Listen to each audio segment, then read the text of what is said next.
قرآن مجید میں 5 جگہ اللہ کے حق کے بعد فوراً والدین کا حق ہے. وَقَضَىٰ رَبُّكَ أَلَّا تَعْبُدُوا إِلَّا إِيَّاهُ وَبِالْوَالِدَيْنِ إِحْسَانًا. تیرے رب نے فیصلہ کر دیا ہے کہ اس کے سوا کسی کی بندگی نہیں کرو گے اور والدین کے ساتھ نیک سلوک کرو گے. اللہ کے حکم کے بعد، اللہ کے حق کے بعد والدین کا حق ہے.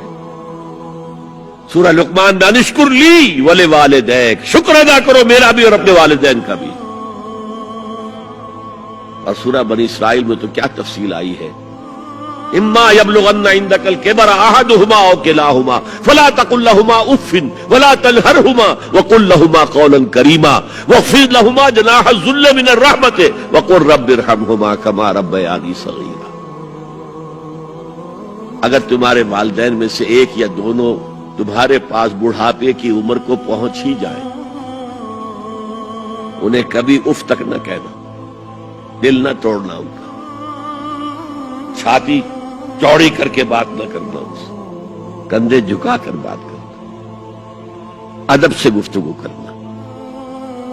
قل لہما قولا کریما واخفض لہما جناح الذل من الرحمہ، اپنے کندھوں کو جھکا کر رکھنا. اور پھر کہنا، اللہ سے دعا کرنا، رب ارحمہما کما ربیانی صغیرا، پروردگار میرے ان والدین پر رحم فرمائیو جیسے کہ انہوں نے مجھے پالا تھا جبکہ میں چھوٹا سا تھا. تو خاندان کے نظام کو مستحکم کرنے کے لیے 3 ڈائمنشنز ہیں. جیسے ایک کمرہ ہے، چوڑائی ہے، لمبائی ہے، اونچائی ہے. پہلے تو شوہر اور بیوی کے درمیان بانڈ آف لو. اب یہ شوہر اور بیوی پیرنٹس بن گئے ہیں، والدین بن گئے، اولاد آ گئی. سیکنڈ ڈائمنشن ایڈ ہو گئی، ادب، عزت. اور بہن بھائی ہے، اخوت، جس کو کہ وہ کہہ رہا ہے جی ویلز بھی، فریٹرنٹی.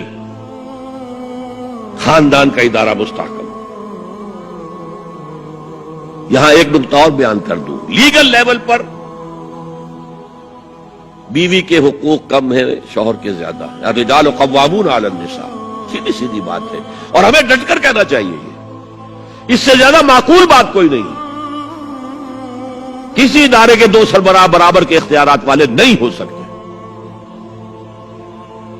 لیکن اخلاقی طور پر جو ماں کا حصہ ہے، باپ کا حصہ اس سے 1/3 ہے.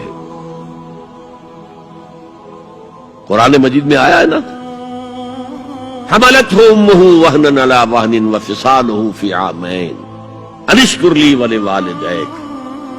اسے اٹھائے رکھا اس کی ماں نے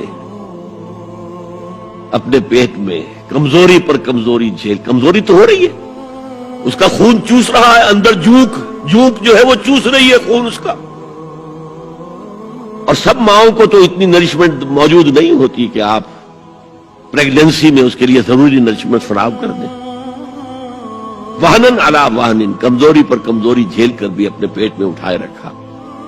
وفصالہ فی عامین، اور پھر دودھ چھڑانا ہوا 2 سالوں میں. وہ جھونک جو ہے وہ پھر اس کی چھاتیوں سے چمٹ گئی.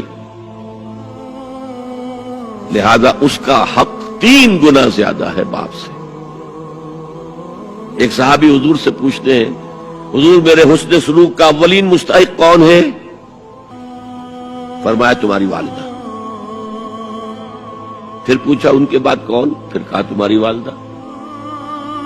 پھر پوچھا ان کے بعد کون؟ پھر کہا تمہاری والدہ. پھر پوچھا ان کے بعد کون؟ تو کہا تمہارے والد. 3 درجے.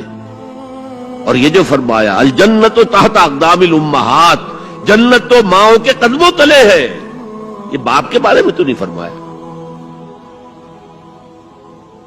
یہ ہے ایکویشن، بیلنس. اسلام قسط کی بات کرتا ہے، انصاف کی بات نہیں کرتا. انصاف تو یہ کہ آدھی روٹی ادھر دے دو، آدھی ادھر دے دو. انصاف ہے، یہ اچھی چیز ہے. یہ قسط یہ ہے کہ بوجھ اٹھانا ہے تو جو زیادہ قوی ہے اس کو زیادہ بوجھ دو اٹھائے، اور جو کمزور ہے اسے کم بوجھ دو. یہ قسط ہے. تو اسلام نے عورتوں پر ذمہ داریاں کم رکھی، ان کے اختیارات کم رکھے، لیکن اولاد پر حق ماں کا 3 درجے فائدہ.